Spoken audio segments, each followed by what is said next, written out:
Assalamualaikum warahmatullahi wabarakatuh. Perkenalkan, nama saya Jasmine Daningrum dengan NIM 21201194. Di sini saya akan sedikit memberikan edukasi tentang materi jati diri perempuan dalam Islam. Apa sih yang terlintas di benak kalian ketika mendengar kata wanita? Apakah terlintas kata cantik, lemah, malu, sulit dimengerti? Mungkin kata-kata tersebut adalah beberapa jawaban ya dari yang terlintas di pikiran kalian. Ya, nyatanya memang wanita itu memiliki banyak misteri dan keistimewaannya tersendiri. Tampaknya misteri dan hak istimewa perlu dipahami untuk meminimalkan kesalahan. Ketidaktahuan perempuan dan identitasnya akan memberikan sudut pandang yang berbeda. Perbedaan pandangan dapat menimbulkan tindakan atau perlakuan yang berbeda pula. Oleh karena itu, kita itu sebagai perempuan perlu memahami dan mengenal diri kita sendiri. Bukan hanya pria yang perlu tahu perempuan itu seperti apa, namun kita juga harus memahami sebagai seorang perempuan. Jadi bagaimana sih wanita itu? Apa sih jati dirinya? Apa saja ya keistimewaannya?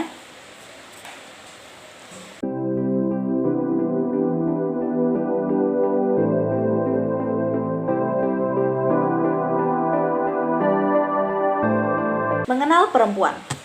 Imam Al-Ghazali dalam bukunya yaitu Keajaiban Hati yang merupakan bagian dari kitab yang ditulisnya sendiri yaitu kitab Ihya Ulumuddin berpendapat bahwa siapa yang tidak mengenal dirinya maka ia juga tidak akan mengenal Tuhannya.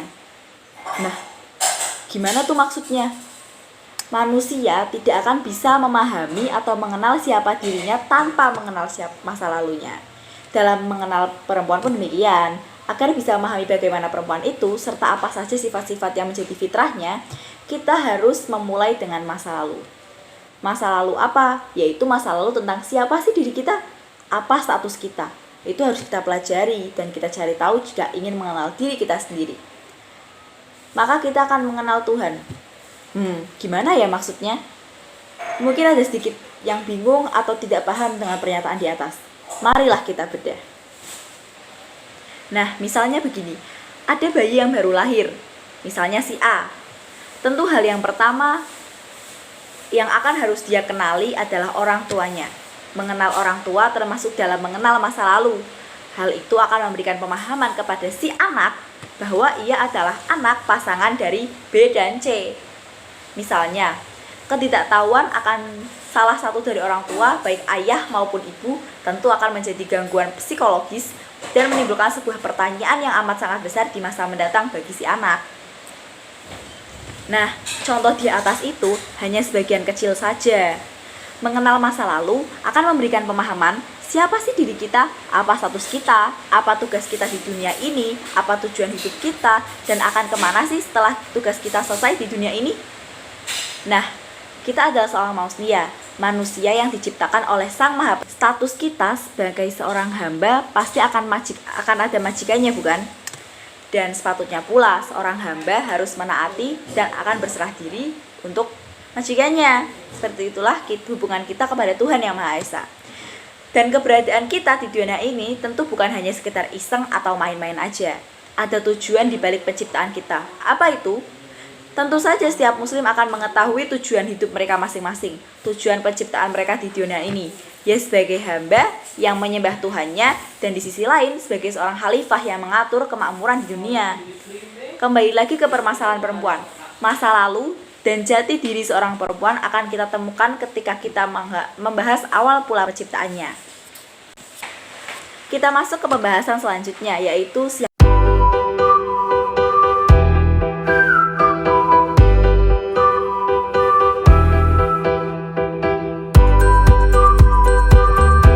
siapa sih perempuan itu? Yang pertama ada ketika Nabi Adam, manusia pertama dan bapak dari seluruh umat manusia, saat itu ia sedang berjalan sendirian di dalam surga. Itu terjadi setelah dia melewati beberapa kejadian, yaitu tentang Tuhan memerintahkan malaikat untuk bersujud kepadanya dan iblis yang membangkang perintah Tuhan. Adam kesepian, tidak ada seorang teman pun yang menemaninya di dalam surga yang luasnya itu seluas langit dan bumi. Tak ada seseorang yang mampu membuatnya senang dan menenteramkan jiwanya. Ia pun tertidur lelap sesaat. Tepat saat membuka mata, Adam menemukan sesosok perempuan cantik yang duduk di sebelah kepalanya. Rasa penasaran memenuhi pikiran dan membuahkan sebuah tanya. "Siapa kamu?" ucap Adam. "Aku seorang perempuan," jawab dari ibu umat manusia itu. "Kenapa kamu diciptakan?" tanya Adam. Agar kamu merasa senang kepadaku," jawab seorang perempuan itu. Para malaikat yang menyaksikan kejadian tersebut pun kemudian ikut bertanya kepada Adam. "Siapa namanya wahai Adam?" ucap salah satu malaikat. "Namanya Hawa," ucap Adam. "Kenapa namanya Hawa?" "Karena ia diciptakan dari sesuatu yang hidup." Ya, begitulah cerita tentang awal mula penciptaan perempuan. Percakapan singkat yang termaktub dalam kitab Qasabul Anbiya karya Ibnu Katsir yang mengutip dari hadis. Hawa memang diciptakan dari sesuatu yang hidup. Ia diciptakan dari tulang rusuk sebelah kiri terpendek paling bawah. Rasulullah yang memahami tentang jati diri dan sifat perempuan pun memberikan nasihat kepada kita yang tertulis dalam Sahih Bukhari. Kita diberikan perintah dan nasihat agar memperlakukan perempuan yang diciptakan dari tulang rusuk dengan baik. Karena tulang rusuk itu bengkok. Jika terlalu keras dalam meluruskannya, ia akan patah. Namun jika dibiarkan, ia akan bengkok selamanya.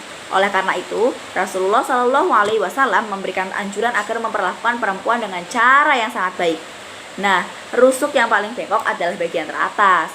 Sedangkan semakin ke bawah, bengkokannya berkurang. Allah memilih tulang rusuk kiri paling bawah tentu atas dasar kemahaannya. Dia Maha tahu bahwa lelaki tentu akan sangat kesulitan dan lemah jika harus meluruskan tulang rusuk yang paling bengkok. Setelah Adam dan Hawa diciptakan, mereka pun diturunkan ke bumi. Bumi di mana tempat kehidupan kita sekarang berada. Sebenarnya bukan seperti yang kebanyakan orang pahami sih. Banyak orang salah paham bahwa bumi adalah tempat hukuman karena Adam dan Hawa melanggar larangan Allah di dalam surga. Namun, bumi adalah tempat yang terjadi salah satu tujuan kenapa manusia diciptakan. Adam dan Hawa pun tinggal di bumi dan mempunyai keturunan yang sangat banyak. Setelah beribu-ribu tahun berjalan, ternyata manusia melakukan banyak penyimpangan seperti yang dipertanyakan oleh malaikat. Merusak bumi, mengalirkan darah, ya termasuk merusak bumi dengan melakukan penyiksaan, perampasan hak, dan membunuh perempuan. Masuk ke bab selanjutnya, yaitu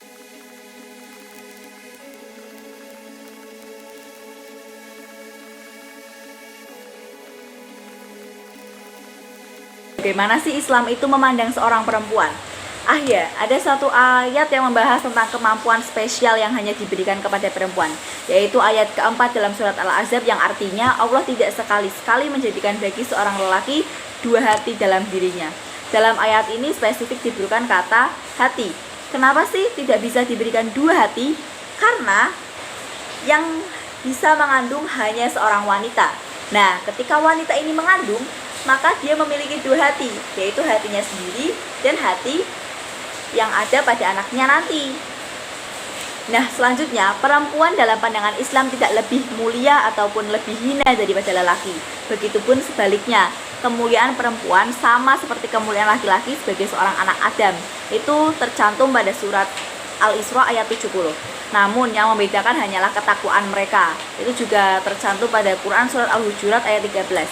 Siapa yang lebih bertakwa, tentu ia lebih mulia di hadapan Robnya. Amal perbuatan laki dan perempuan pun sama nilainya, pahalanya dan apapun itu di sisi Allah. Semua pahala yang diberikan berdasarkan kadar amal yang mereka kerjakan. Itu termasuk ada di Quran surat Ali Imran dan Quran surat An-Nisa ayat 124. Bukan berdasarkan perbedaan gender. Ajaran Islam yang dibawa oleh Rasulullah Shallallahu Alaihi Wasallam akan berlaku sampai akhir zaman. Aturan yang ditetapkan dan diajarkan juga akan tetap ada dan berlaku sepanjang manusia ada. Selama itu pula, seorang perempuan, baik itu anak perempuan, istri, ibu, tetap mendapatkan keistimewaan dalam hidupnya. Maka, hal yang patut dilakukan bagi seorang perempuan adalah bersyukur kepada Allah dan menjalankan perintah Allah dan Rasul-Nya. Semoga kita termasuk orang-orang yang bertakwa dan mendapatkan rahmat-Nya. Nah, jadi apa aja sih yang bisa kita tangkap dari penjelasan-penjelasan tadi? Yaitu kita sebagai perempuan, kita memiliki hak untuk bahagia, hak untuk hidup, dan hak untuk melakukan apapun. Karena kita harus memikirkan juga tentang kesetaraan gender. Ketika laki-laki bisa bekerja, maka perempuan juga bisa bekerja. Ketika laki-laki bisa sekolah tinggi, maka perempuan juga bisa sekolah tinggi. Seperti itu. Untuk kita, para remaja, Janganlah kita berputus asa hanya karena kita seorang perempuan. Janganlah kita berputus asa hanya karena banyak orang yang bilang, ngapain perempuan itu sekolah tinggi-tinggi. Nanti juga di dapur, ajaran Rasulullah menetapkan bahwa kedudukan wanita itu tidak lebih mulia dan tidak lebih hina daripada laki-laki. Jadi kita sebagai kaum wanita, kaum perempuan itu sama dengan laki-laki. Kita juga bisa memimpin, kita juga bisa bekerja, kita juga bisa melakukan apapun yang kita suka. Jadi sebagai seorang wanita kita harus tetap semangat. Sekian penjelasan yang dapat saya sampaikan. Kurang lebihnya mohon maaf. Semoga penjelasan kali ini bermanfaat. Wassalamualaikum warahmatullahi wabarakatuh.